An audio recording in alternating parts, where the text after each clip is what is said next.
Evet, sevgili arkadaşlar, değerli eş genel başkanımız, sevgili kadınlar, evet bugün kadın grup toplantımızı yapmak üzere bir aradayız. Hepiniz hoş geldiniz, sevgiler, saygılar sunuyorum.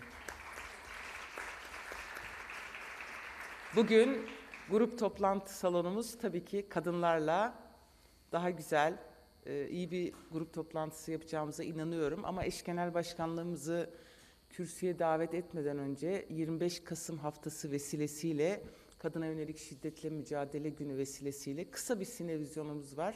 Önce onu sizlerle paylaşacağız. Sonra Sayın Pervin Buldan'ı kürsüye davet edeceğim. Teşekkürler. Patria, Minerva ve Maria Mirabel 60 yıl önce Dominik Cumhuriyeti'nin kanlı diktatörüne karşı mücadele ederken katledildi. Ülkelerinde yaşanan baskı ve zulüm karşısında demokrasi, eşitlik ve adalet için direnen kelebekler kanat çırpışlarıyla dünya kadınlarının mücadelesine ilham kaynağı olmaya devam ediyor.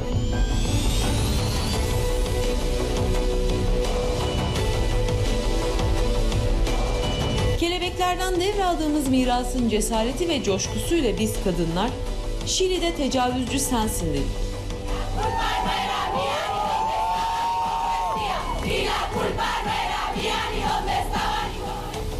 Polonya'da, Amerika'da, Arjantin'de elini bedenimden çek diyerek meydanları doldurduk. Pakistan ve Meksika'da şiddete dur dedik. İran'da özgürlük talebimizi haykırdık. Sudan'da gasp edilen haklarımızı geri aldık. Sokakları bırakmıyor, alanları terk etmiyoruz. Her yerdeyiz. Eş başkanlık ve eşit temsiliyet kazanımlarımızı gasp eden, İstanbul Sözleşmesi'ni, 6284 sayılı yasayı ve nafaka hakkını tanımayan kadın düşmanı politikalara geçit vermiyoruz. Zindanların gri duvarlarını içeride yeşerttiğimiz yaşamın dışarıya uzanan dalları ile sarsıyoruz. Yaşamamızın her alanını kuşatan savaş ve tecrit politikalarına karşı demokrasi ve özgürlük mücadelemizden vazgeçmiyoruz.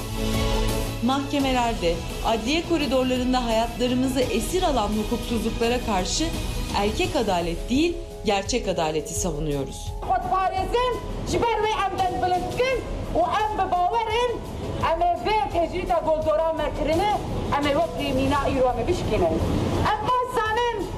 ama bira iktidar ve devlet şibastane be. Ezacine tü eriş nikaret getir. Fabrikalarda, tarlalarda, evlerde ekonomik özgürlüğümüze yapılmak istenen her müdahaleye karşı mücadele ediyor, hak ve taleplerimizden vazgeçmiyoruz. Savaş politikaları sebebiyle yaşam alanlarını terk etmek zorunda kalan mülteci kadınlarla dayanışma içerisinde olmayı sürdürüyoruz.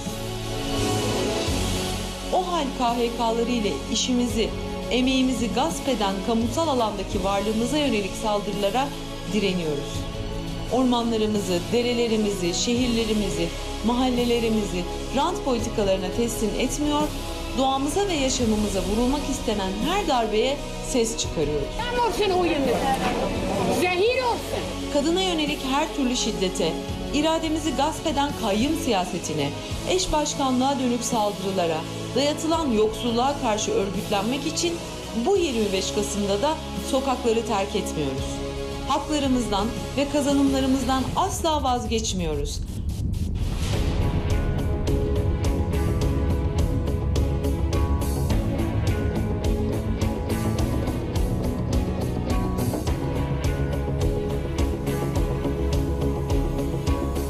Andolsun ki biz kadınlar en büyük kariyerimizi sizin saltanatınızı yıkarak yapacağız. Bizim siyasi mücadelemizin ruhu kadındır. Çünkü bizim siyasi mücadelemiz daima ezilenden yanadır. Bedeli ve sonucu ne olursa olsun kadınlar her türlü kazanımlarını korumak adına bu mücadeleyi devam ettirecek, bu mücadele sonuna kadar da devam edecektir.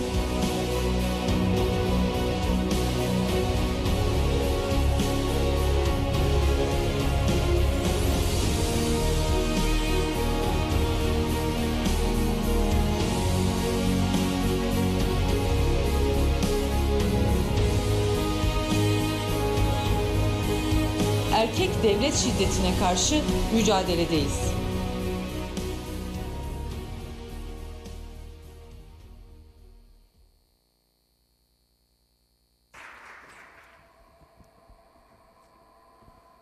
Evet, şimdi sevgili eş genel başkanımız Pervin Buldan'ı kürsüye davet ediyorum.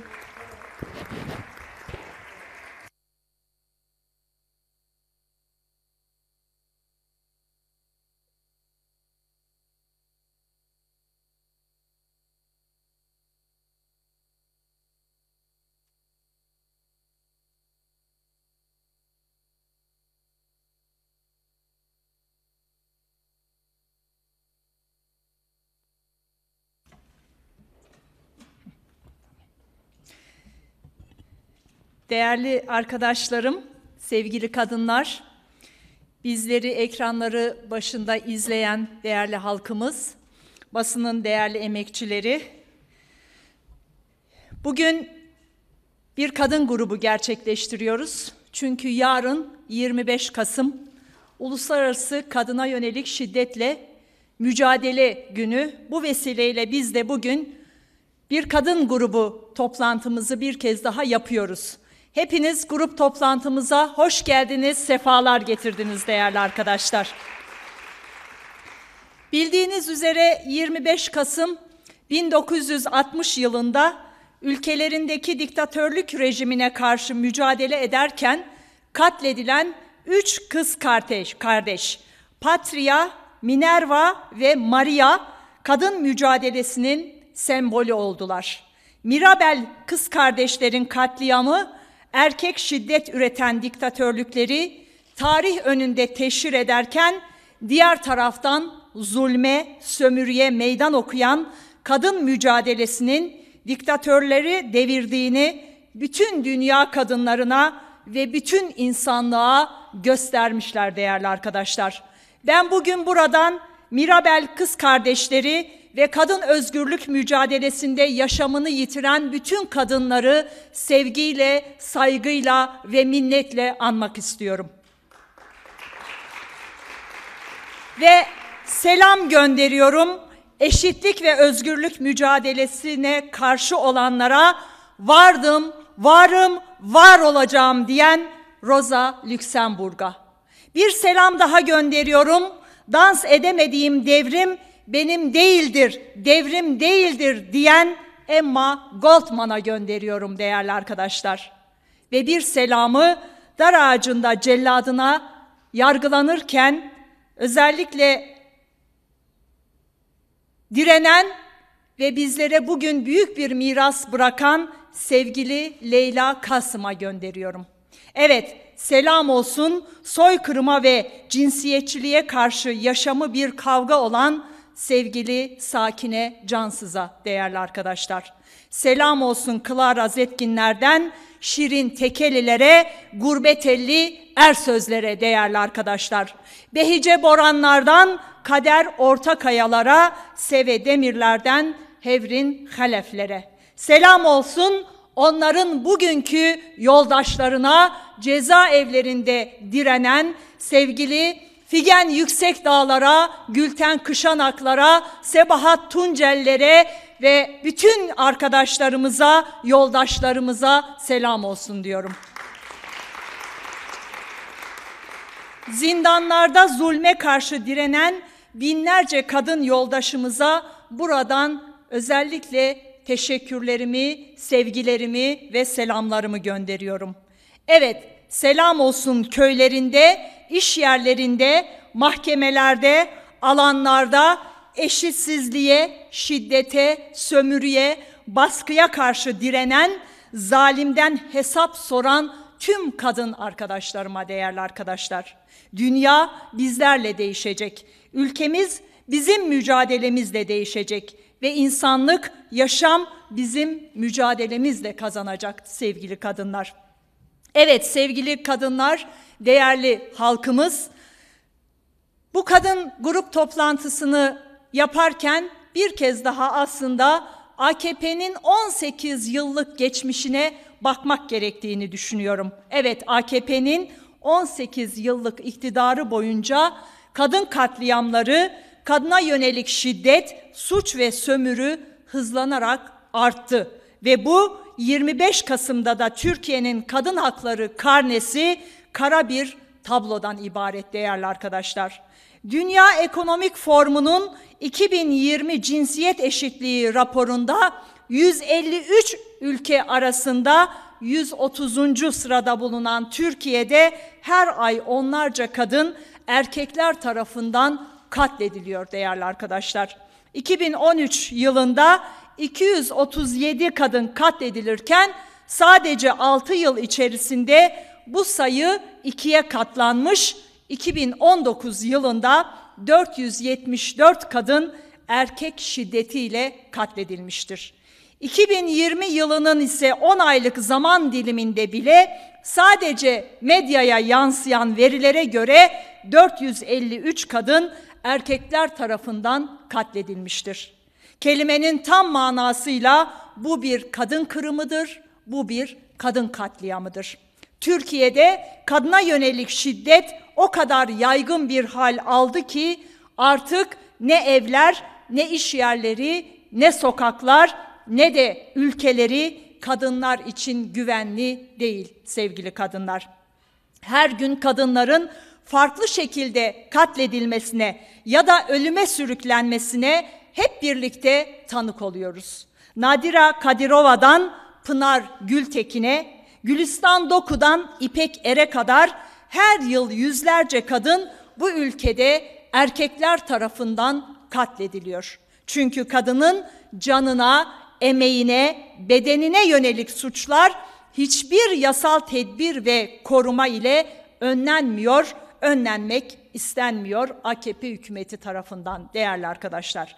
İşte 2011 yılında imzalanan İstanbul Sözleşmesi. Evet, kadınların büyük mücadelesi sonucu imzalanan İstanbul Sözleşmesi'nin uygulanmadığı her günün sonucunda kadınlar öldürüldü, şiddete maruz kaldı ve şiddetle birlikte de baskı altına alındı değerli arkadaşlar. Yine 6284 sayılı kanun etkin bir biçimde uygulanmayarak kadınlar savunmasız bırakılmaya çalışıldı. Üstüne üstlük bu kanunlar gibi kadın mücadelesi sonucu kazanılan nafaka hakkı da bu iktidar tarafından tartışma konusu haline getirildi. AKP iktidarı kadının can güvenliğini sağlamak yerine değerli arkadaşlar erkeklerin cüzdanını düşünen bir yerden yaklaştı bu meseleye.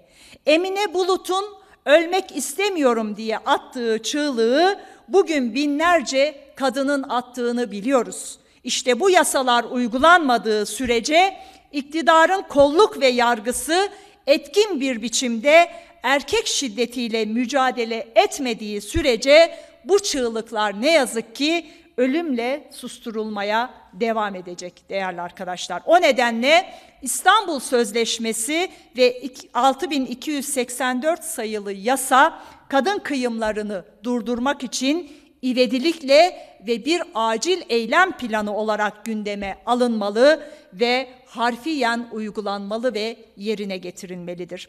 Biz kadınlar bu yasal haklarımızı nasıl büyük bir mücadele sonucu kazandıysak yine yasalar eksiksiz uygulanıncaya kadar mücadele edeceğiz. Kimsenin bundan en ufak bir şüphesi olmasın sevgili kadınlar.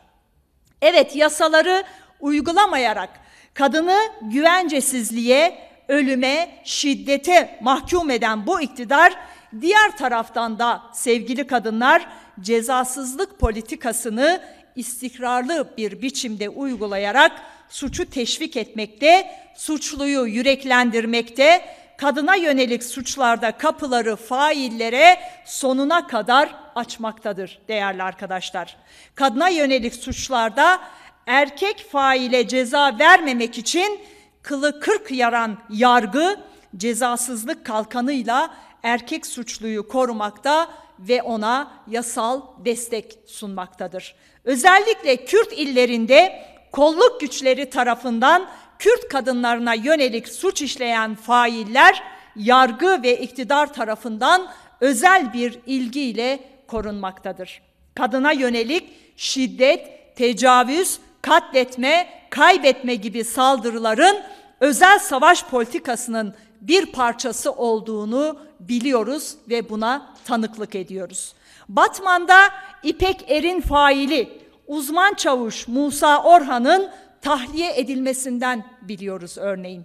5 Ocak'tan bu yana haber alınamayan Gülistan Doku'nun kaybettirilmesinden şüphelenilen Zaynal Abarakov'un nasıl korunduğundan biliyoruz mesela. Yine Şırnak'ta, Cizre'de istismar zanlısı kolluk güçlerinin hiçbir cezai yaptırıma maruz kalmamasından biliyoruz. Buradan bir kez daha sesleniyoruz. Üniformalarının arkalarına sığınan failleri aklamaktan bir an önce vazgeçin.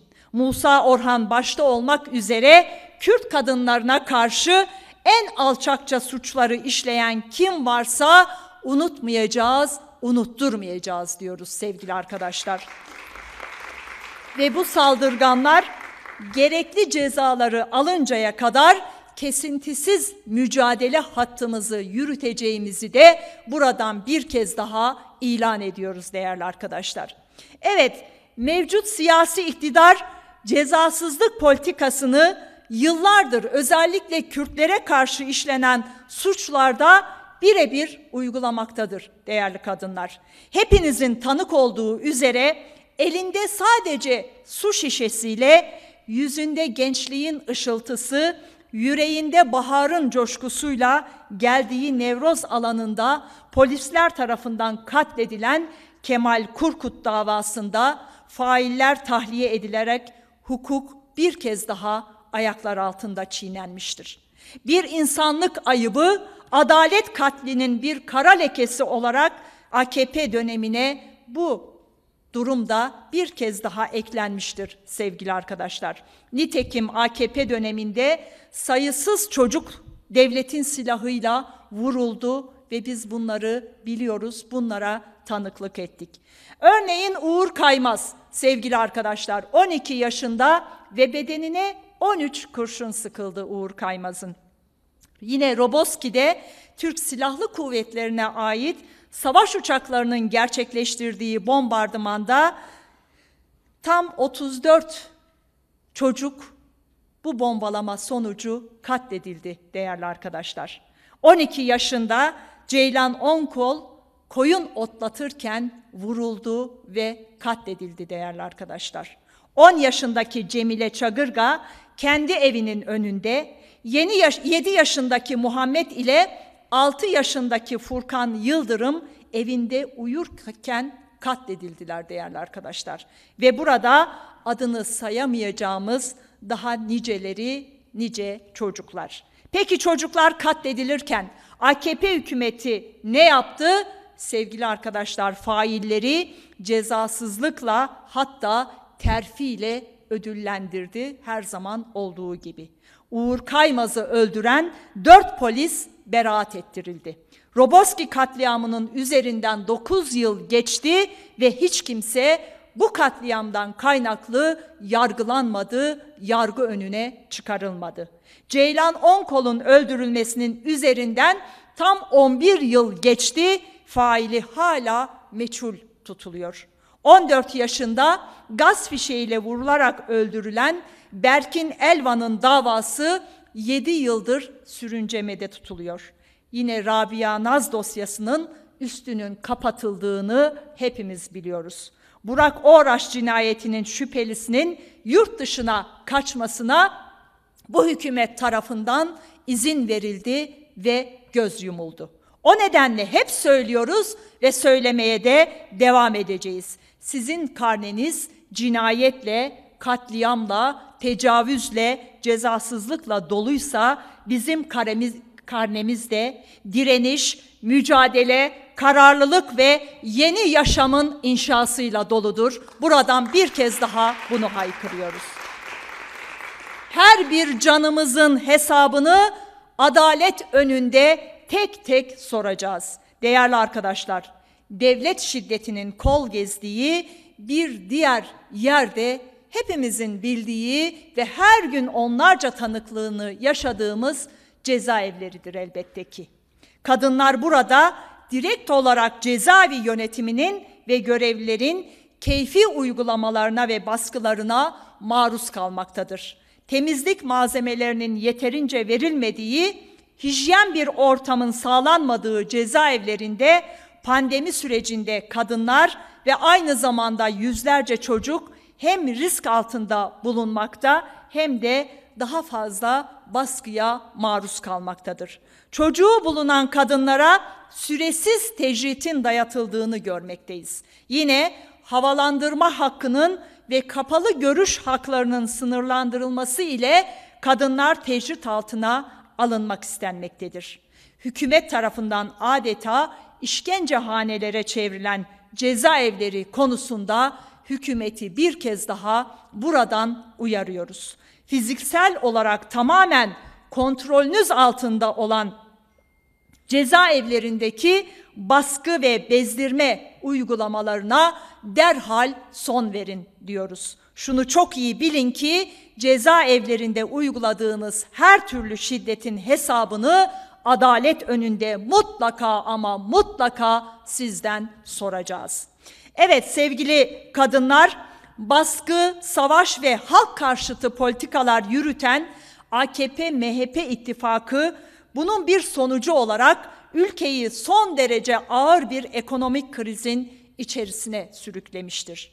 Ve AKP-MHP ittifakının sebep olduğu bu kriz ülkeyi, halkımızı, özellikle de kadınları çok derinden etkilemiş ve gelecek 10 yıllarını ipotek altına almıştır. İçinde bulunduğumuz bu ekonomik buhran pandemi sürecinin de yönetilememesiyle halkı açlıkla, yoksullukla terbiye etme siyasetine dönüştürülmüştür bir nevi sevgili arkadaşlar. Evet, pandemi kapsamında açıklanan tedbirler karşısında yandaş sermayedarlar dışında toplumun bütün kesimleri hükümet tarafından savunmasız ve güvencesiz bırakılmıştır. Eriyen maaşları ile emekliler açlığa, çalışanlar da yoksulluğa mahkum edildi sevgili arkadaşlar. Ve pandemi karşısında hiçbir destek sunulmayan esnaftan üreticisine, çiftçisine herkes iflas ile baş başa bırakıldı. Ve Cumhuriyet tarihinin en yüksek işsizlik oranlarıyla gençlere geleceksiz bir ülke bırakıldı sevgili arkadaşlar. Özellikle kadınlar bu sürecin en ağır faturasını ödüyorlar, ödemeye de devam ediyorlar. Pandemiyle beraber kadına yönelik şiddet katlanarak artarken kadınların sığınma evlerine alınması gittikçe zorlaşmaktadır değerli arkadaşlar. Yine bu süreçte ilk işini kaybedenler kadınlar olmuştur. En az 20 milyon kadının tamamen çalışma yaşamı dışında tutulduğu Türkiye'de Mart 2020'den bu yana iş başında olan kadınlardan 2 milyona yakını işsiz kaldı. Kadın işsizliği, özellikle genç kadın işsizliği gittikçe artarken kadın yoksulluğu da katmerlenerek artmaktadır. Evet, pandemide devasa bir bakım emeği yine kadınların omuzuna kalmıştır sevgili arkadaşlar. Sağlık ve eğitim alanında yaşanan krizin yükü yine kadınların üzerine yığılmıştır. Peki burada hükümetin ne yaptığına bir bakalım. Yani hükümet ne yapıyor? Ekonomiye destek yok, şeffaflık yok, halkın maruz kaldığı kötü tabloyu iyileştirecek sosyal herhangi bir politika hükümet tarafından yok değerli arkadaşlar. Ne var? Bolca yalan var. Bolca zam var. Haraca dönüşmüş ağır vergiler var. Ama yanlış anlaşılmasın, yandaş patronlara değil, halka ve emekçiye var bunlar değerli arkadaşlar. Sonra da çıkıp hiç utanmadan, sıkılmadan halka acı reçeteden bahseden bir cumhurbaşkanı var, bir yetkili var. Evet, yandaş vurguncularına kaymaklı destek devlet destekleri, milyar dolarlık vergi indirimleri, vurgun ihaleleri var değerli arkadaşlar. Kendilerine saraylar, saraylarında sultanlara yakışır lüks ve şatafat, milyon dolarlık araçlar, uçaklar, sınırsız devlet imkanları ve kaynakları var. Kayyumlarına en kıyak vurgunlar ve milyonluk fıstıklı kadayıflar var, çerezler var, minik saraylar var, sınırsız yağma var değerli arkadaşlar. Halka gelince, kadınlara gelince acı reçete var. Peki biz de buradan onlara şöyle diyoruz. Gerçi onlar korkuyla takip ettikleri anketlerden çok iyi biliyorlar ama esas acı reçeteyi halk onlara yazıyor, kadınlar onlara yazıyor. İlk seçimde o acı ilacı onlar içecekler ve bu ülkeyi bu hale getiren AKP-MHP ittifakı içecek. Buradan kadınlar adına söz veriyoruz değerli arkadaşlar. Şunun altını önemli çizmek isterim ki bir damat göndererek bu enkazın altından kurtulacaklarını sanmasınlar. Adalet önünde mutlaka ama mutlaka hesap verecekler. Bu enkazın faturasını halklar değil, kadınlar değil, buna sebep olan AKP-MHP ittifakının bizzat kendisi ödeyecektir. Evet, sevgili kadınlar, değerli arkadaşlar, biz kadınlar bugün sadece baskıya, cinsiyetçiliğe ve sömürüye karşı durmuyoruz. Ve aynı zamanda kadın özgürlükçü, eşitlikçi, adil bir sistemi de inşa ediyoruz. Eş başkanlık sistemini bu kadın özgürlükçü sistemin önemli bir saç ayağı olarak oluşturduk. Nitekim HDP'nin mirasını devraldığı siyasi gelenek eş başkanlık sistemi ile Türkiye siyaset tarihinde bir ilke imza atmıştır. Sadece parlamentodaki kadın sayısını arttırmadık. Aynı zamanda meclisi kadın özgürlük mücadelesinin bir sahnesine de dönüştürdük değerli arkadaşlar. Bu açıdan eş başkanlık sisteminin bir parçası olarak HDP Meclis Kadın Grubu bu meclis için bir devrim niteliğindedir. Yine HDP bileşeni DBP merkezde tekleşmiş erkek iktidarını dağıtarak kadın belediyecilik modelini yürürlüğe koymuştur bu ülkede. Ve böylece sadece Türkiye'de değil, dünyada bir ilkede imza attık hep birlikte sevgili arkadaşlar.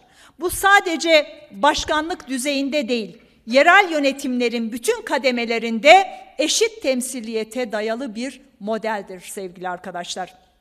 Belediyelerimizde kadın daire başkanlıkları, kadın merkezleri, kadın sığınma evleri kurduk.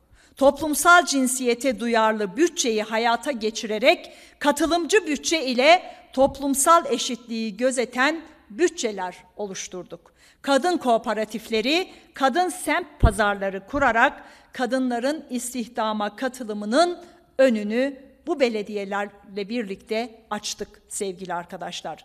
Kadın dostu kentler inşa ederek kamusal alanda kadınların var olmasını, siyasete ve istihdama aktif biçimde katılımını da sağladık. İşte bu nedenle de ne olduk? Hedef olduk, hedef haline getirildik.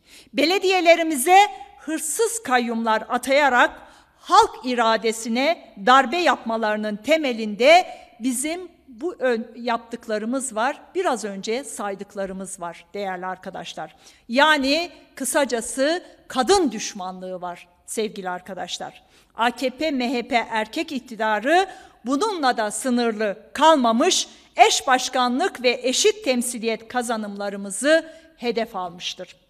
Halkın oyuyla seçilmiş milletvekillerimiz, belediye eş başkanlarımız, kadın üye ve yöneticilerimiz, kadın mücadelesi yürüten aktivistler cezaevlerinde bugün rehin tutuluyorlar. Ve bugün itibariyle 22 kadın milletvekilimize gelen fezleke sayısı 475'tir sevgili arkadaşlar. Ancak halk iradesine darbe vuranlar şunu çok iyi bilsin ki bunu asla başaramayacaklar.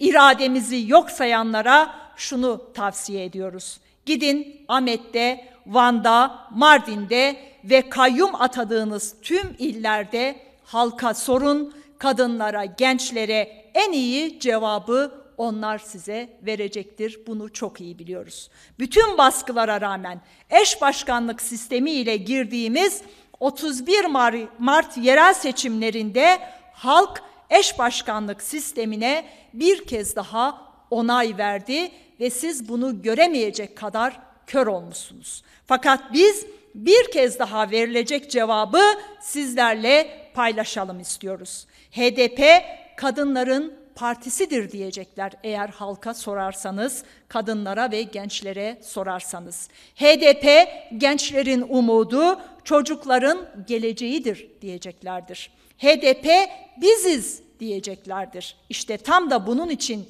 diyoruz ki bizler görmek istemediğiniz her yerdeyiz.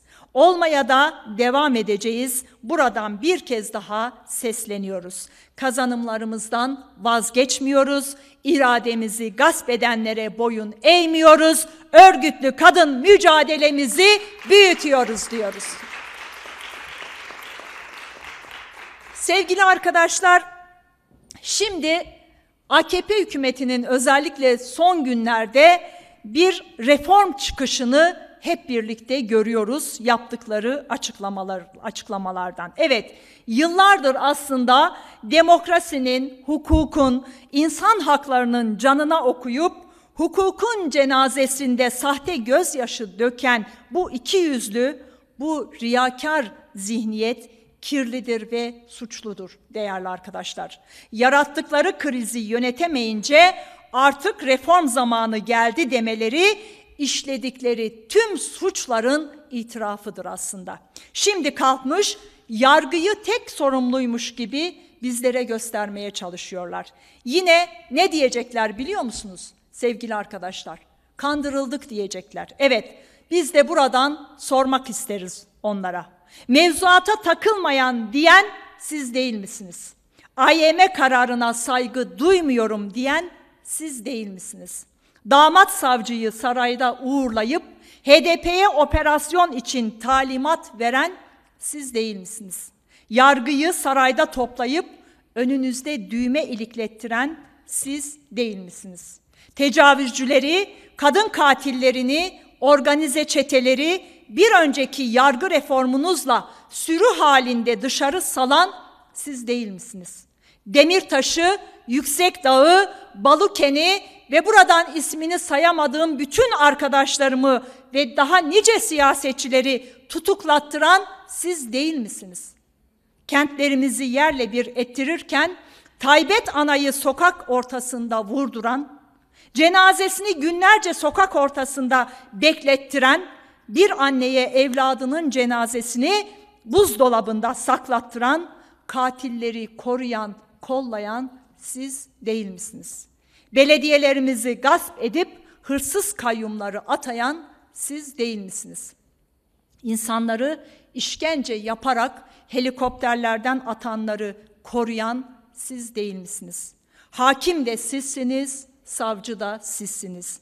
Bu ülkeye yaşattığınız tüm hukuksuzlukların, zorbalıkların, zulümlerin sorumlusu sarayda kurduğunuz iktidardır. Bu ülkeyi cehenneme çeviren sizsiniz, sizsiniz, sizsiniz diyoruz.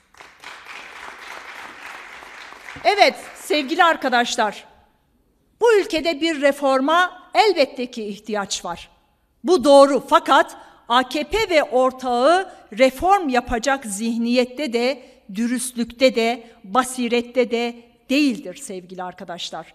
Havanın kokusuna göre sürekli kıble değiştirenlerin ne inandırıcılığı ne de güvenilirliği olamaz sevgili arkadaşlar. Ben bu vesileyle yaşadığı krizden kendisini kurtarmak için her türlü kirli tezgahın içerisinde olan bu ittifaka karşı bütün Kürt halkına da buradan bir çağrı yapmak istiyorum. Çok iyi bilinsin ki Kürtlerin kendi içerisinde Kürtlerin birbirleriyle bir hesabı, bir çatışması, bir mücadelesi yoktur, olmamıştır, olmayacak da değerli arkadaşlar. Tarih boyunca bu hiçbir zaman görmediğimiz, tanık olmadığımız bir şeydir.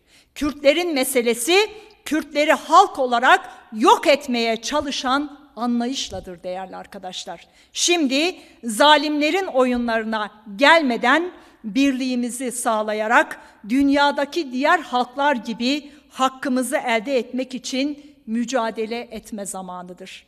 Bunu bütün Kürt yapıları çok iyi görmeli ve buna göre hareket etmelidir. Nitekim bizler özellikle HDP olarak Kürtlerin ortak kazanımlarını engelleyecek ya da tehlikeye atacak her türlü girişimin karşısında durmaya ve elimizden geleni yapmaya her zamanki gibi devam edeceğiz. Evet sevgili arkadaşlarım, sevgili kadın yoldaşlarım.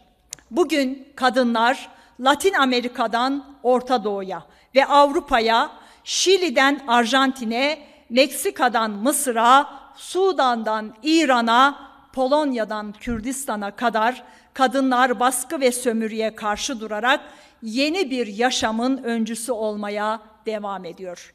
Rojava'da ve Şengal'de bütün kadınlar kadın düşmanı çetelere karşı demokratik, ekolojik, kadın özgürlükçü bir yaşamı inşa ediyor değerli arkadaşlar. Rojava'da inşa edilmiş Jinvar, dünya kadınlarının hayata geçmiş özgürlük ütopyasıdır. Rojava'daki kadın devrimi, Orta Doğu'dan bütün dünya kadınlarına ışık saçan bir güneş parçasıdır. Ve yine ülkemizde de kadınlar bugün itibariyle en büyük muhalif güçtür değerli arkadaşlar. Kadınlar erkek şiddetine, açlığa, yoksulluğa, sefalete, faşizme karşı direniyor, demokratik, adil ve eşit bir düzen kurmak için mücadele ediyor. İktidarın kadın mücadelesinin altını boşaltma ve değersizleştirme girişimlerine karşı bugün milyonlarca kadın tek adam rejimine karşı çıkıyor. Evet, bizim en büyük kazanımımız değerli arkadaşlar dayanışmamızdır. Hangi kültürden, dilden, inançtan, halktan olursa olsun kadın özgürlükçü ilkelerimiz kadın dayanışmamızın ortak bir parçasıdır. HDP bu dayanışmanın adresidir sevgili arkadaşlar. HDP aynı zamanda bir kadın partisidir. HDP faşizme karşı korkusuzca direnen kadınların partisidir aynı zamanda. Evet, HDP doğasını rant politikasıyla işgal edenlere karşı çıkan Kirazlıyayla'daki ve yine Ordu Ünye'deki kadınların da partisidir değerli arkadaşlar. HDP hakları için direnişte olan BİMEX işçilerinin de partisidir. HDP evi işaretlenen Alevi kadınların da partisidir. HDP kimliği ve dili yasaklanan Kürt kadınlarının yurdudur ve partisidir sevgili arkadaşlar. HDP İstanbul Sözleşmesi'ni, nafaka hakkını gasp edenlere karşı alanları terk etmeyen kadınların partisidir. HDP yeni yaşamın inşasındaki kadın iradesinin merkezidir. AKP-MHP faşist iktidarına buradan bir kez daha seslenmek istiyorum. Zannetmeyin ki HDP'li kadınlar kadın düşmanı politikalarınıza karşı geri adım atacak. Bizler yoksulluğa, ırkçılığa, cinsiyetçiliğe, şiddete, talan ve soygun düzenine, yolsuzluğa karşı durmaya, faşizme karşı mücadele etmeye devam edeceğiz. Tek adam iktidarına karşı bu ülkede demokratik cumhuriyeti inşa edecek öncü güç kadın gücüdür sevgili arkadaşlar. Darbe anayasasına karşı halkların anayasasını oluşturacak demokratik yapı yine kadın ittifakıdır değerli arkadaşlar. Evet, bugün kadın ittifakının milyonlarca üyesi var. Binlerce bileşeni var. Omuzlarındaki bakım yüküyle dünyanın dönmesini sağlayan ev emekçisi kadınlar. Savaşa, baskıya ve kırıma karşı hak arayışından vazgeçmeyen Kürt kadınları. Yeri yurdu yangın yerine çevrilen mülteci ve sığınmacı konumuna düşürülen kadınlar. İşte, eğitimde, kamusal alanda görünmez olup evde, bağda, tarımda ter döken genç kadınlar. İşi aşı elinden alınan KHK'li kadınlar. Eşitlik ve hak mücadelesi yürüttüğü için cezaevlerine atılan kadınlar. Siyasete aktif dahil olduğu için rehine alınan belediye eş başkanı, meclis üyesi ve milletvekili kadınlar. İnançlarından dolayı her yerde ayrımcılığa uğrayan Alevi, Ezidi, Süryani, Ermeni ve Yahudi kadınlar. Evde, sokakta, iş yerinde erkek şiddetine maruz kalan kadınlar. Kadın mücadelesinin bedelini bugün zindanlarda ödeyen kadınlar.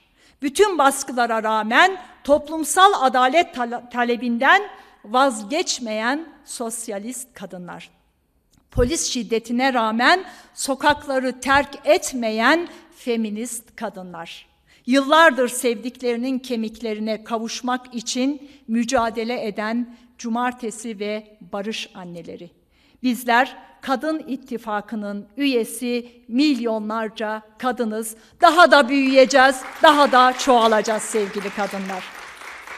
Evet, dünyamızı yangın yerine çeviren AKP, MHP cinsiyetçi ve faşist iktidarına karşı yeni bir yaşamın kapısını aralama zamanı. Demokratik bir ülke inşa etmek için bir araya gelme zamanı. Sarayın şatafatta milyonların açlık sınırında olduğu bu soygun düzenine karşı Kadın İttifakı'nı bir kez daha kurma zamanı. Kadın özgürlüğünü, milyonlarca kadının omuzunda yükselen toplumsal adaleti inşa etme zamanı. Sermayeyi elinde tutan %1'e karşı %99'un sesi olma zamanı. Tek adamın hükmettiği bu otoriter yönetim düzenine Kadın İttifakı'yla son verme zamanı. Haydi kadınlar, biz olanı bizden çalanlardan şimdi alma zamanı. Evet, bizleri dört bir taraftan kuşatan erkek iktidarlara gücümüzü, örgütlülüğümüzü, dayanışmamızı, ittifakımızı şimdi gösterme zamanı. Şimdi kadınların zamanı, şimdi bizlerin zamanı sevgili kadınlar, sevgili arkadaşlar. İnanın ki kadınlar bir araya gelirsek, mücadele edersek dünya durur diyoruz sevgili arkadaşlar. 21. yüzyıl kadın mücadelesinin kazandığı bir yüzyıl olacak. 21. yüzyıl tarihini mutlaka ama mutlaka kadınlar yazacak değerli arkadaşlar. Bir kadın partisi olan HDP bu yüzyıla damgasını vuran kadın mücadelesinin önemli bir bileşenidir. Kadın mücadeleleri arasında bağlantılar kurmaya, kadınlar arası bağları sıkı tutmaya ve dayanışmayı büyütmeye her zamankinden daha fazla gayret edeceğiz ve bu mücadeleyi yürüteceğiz değerli arkadaşlar. 25 Kasım kadına yönelik şiddetle Uluslararası Mücadele Günü'nde özellikle meclisteki tüm kadın milletvekillerine şu çağrıyı yapmak isterim. Kadına yönelik erkek devlet şiddetinin son bulması için gelin bugün hep birlikte meclisi görev ve sorumluluklarını yerine getirmeye hep birlikte çağıralım. Kadın dayanışması ile hareket ederek şiddetsiz bir dünyanın mücadelesini hep birlikte kadınlar olarak verelim. Evet, biz HDP'li kadınlar olarak bu konuda üzerimize düşen her türlü sorumluluğu yerine getirmeye hazırız diyoruz. İktidar ve ortağı bilsin ki bu zulüm devranınız böyle gitmeyecek. Kurduğunuz bu devran mutlaka ama mutlaka bitecek. halkların, özgürlüklerin ve kadınların devranı başlayacak değerli arkadaşlar. Hepinizi kadın dayanışmasının verdiği güç ve irade ile bir kez daha selamlıyor ve son söz olarak Jin Jiyan Azadi diyorum. Hepinizi sevgiyle selamlıyorum. Jiyan Azadi. Jiyan Azadi. Gürlük. Kadın. Yaşam. Özgürlük. Yaşam. Özgürlük. Evet, eş genel başkanımız sevgili Pervin Buldan'a bu muhteşem konuşması için çok teşekkür ediyoruz. Hepimize güç verdi. Bütün Türkiye'deki kadınların daha güçlü olduğuna eminim şimdi. Hepinize saygılar, sevgiler sunuyorum. Kadın dayanışması